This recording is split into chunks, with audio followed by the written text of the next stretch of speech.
أعوذ بالله من الشيطان الرجيم. بسم الله الرحمن الرحيم.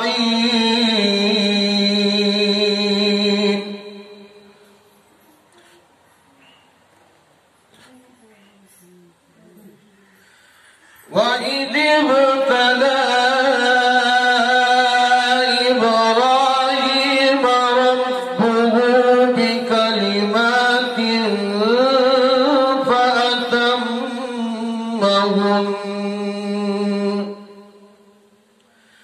قال إني جاعلك للناس إماما قال ومن ذريتي قال لا ينال عهد الظالمين.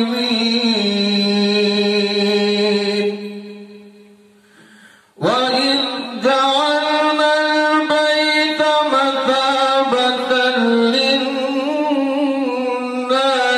وأمنا واتخذوا من مقام إبراهيم مصلى وعهدنا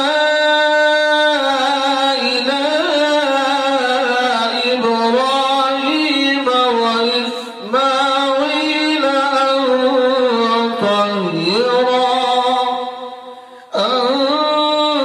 طهرا بيتي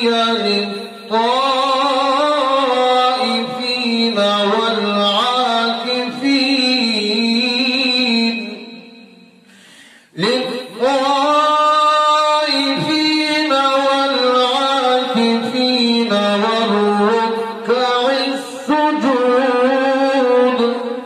وإذ قال إبراهيم رب اجعل هذا بلدا آمنا وارزق أهله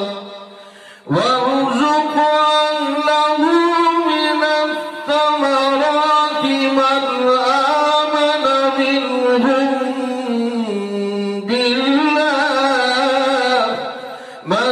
آمن منهم بالله واليوم الآخر.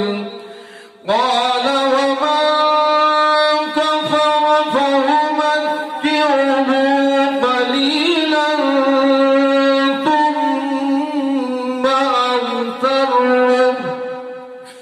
ثم أضطره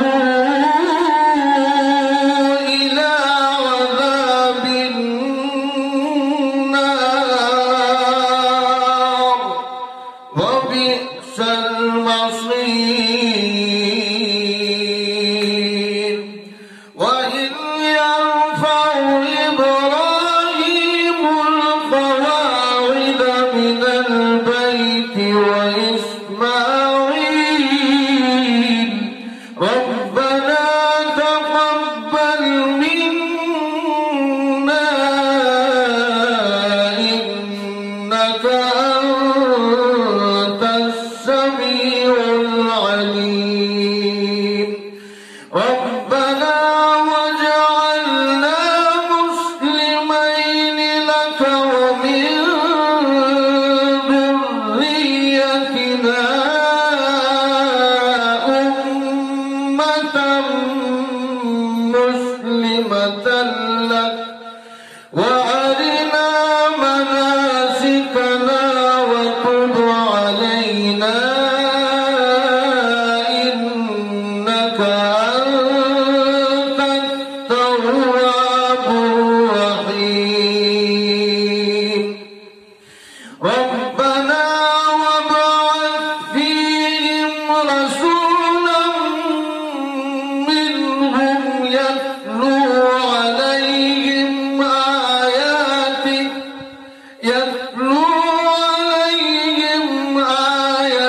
آياتك ويعلمهم الكتاب والحكمة ويزكيهم